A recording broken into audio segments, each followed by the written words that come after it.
எல்லாருக்கும் வணக்கம். இந்த பதிவில் எதை பற்றி பார்க்க போகிறோம் அப்படின்னா, அதாவது மக்களே, நம்ம தமிழ்நாட்டோட துணை முதலமைச்சர் உதயநிதி ஸ்டாலின் அவர்களாக இருக்கட்டும், முதலமைச்சர் திரு ஐயா ஸ்டாலின் அவர்களாக இருக்கட்டும், இவங்க எல்லாருமே விஜய் அவர்களை பிடிக்காது, விஜய் அவர்களை அரசியலுக்கு வந்தது பிடிக்கல, விஜய் அவர்கள்லாம் எங்களுக்கெல்லாம் ஒரு ஈடா, எங்களுடைய கட்சி 75 வருட கட்சி அப்படின்னு சொல்லிட்டு ஏகப்பட்ட விமர்சனங்களை அவங்களும் வச்சுட்டு இருக்கிறாங்க. அல்லக்கை நல்லக்கை லொல்லக்கை அந்த சிவாஜி கிருஷ்ணமூர்த்தி போன்ற குருட்டு கைகள் எல்லாத்தையும் வச்சு விஜய் அவர்களை கடுமையாக விமர்சனம் பண்ண வச்சுருக்கிறாங்க. இப்போ இவங்களுக்கு நான் என்ன கேட்குறேன்னா, நீங்கள் வெற்றி கொடியிட்டு படத்தில் பார்த்தீங்கன்னா ஃபஸ்ட்டு வடிவேல் என்ன பண்ணுவார், அந்த டெய்லர் கடைக்கு போவார், அந்த ட்ரெஸ்ஸை வாங்கிக்குவார், வாடகைக்கு எடுப்பார், ட்ரெஸ் வாங்கிக்குவார், பார்த்திபன் அவர்களை ஏமாற்ற வருவார். திரும்ப வடிவேலை ஏமாத்துறதுக்காக அதே கடை, அதே டெய்லர், அதே வாடகை, அதே ட்ரெஸ்ஸை போட்டு ஏமாற்றுவார். இப்போ நான் எதை பற்றி சொல்ல வரேன்னு தமிழக மக்களுக்கு நல்லா புரியும்னு நினைக்கிறேன், தெரிஞ்சிருப்பீங்க.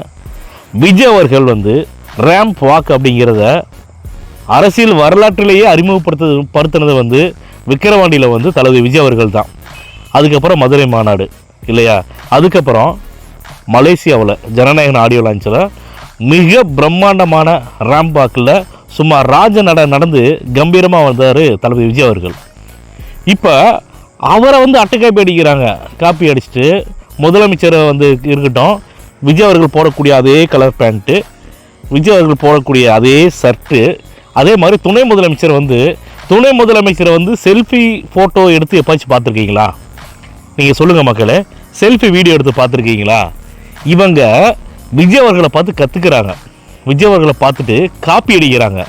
இப்போ நான் என்ன கேட்குறேன்னா, தமிழ்நாட்டில் நீங்கள் விஜய் அவர்களை காப்பி அடித்து நீங்கள் பண்ணுறீங்களே, ஆளுகளே வராதவங்களை அது சொல்லுவாங்களே, வழி அனுப்பத்தான் நான் வந்தேன், என்னையும் சேர்த்து கூட்டிகிட்டு பண்ணிட்டாங்களே அப்படிங்கிற மாதிரி, எவன் வழி அனுப்ப வந்தாலும் அவனே சேர்த்து இந்தா வா, உனக்கு ஒரு கோட்டரு பிரியாணி, உனக்கு ஸ்நாக்ஸு வாட்டர் பாட்டில் எல்லாமே நாங்கள் தரோம், நாங்கள் பேசுகிற வரைக்கும் மீட்டிங் உட்காந்து போ அப்படிங்கிற மாதிரி இங்கே தான் ஆளுகளை உங்களால் சேர்க்க முடியும்.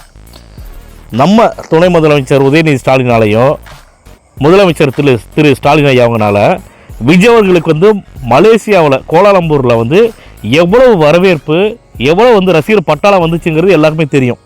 அந்த கூட்டத்தை இதே மலேசியாவில் போய் இவங்க 2 இடத்தால் கூட்டத்தை கூட்ட முடியுமா? சொல்லுங்கள் மக்களே.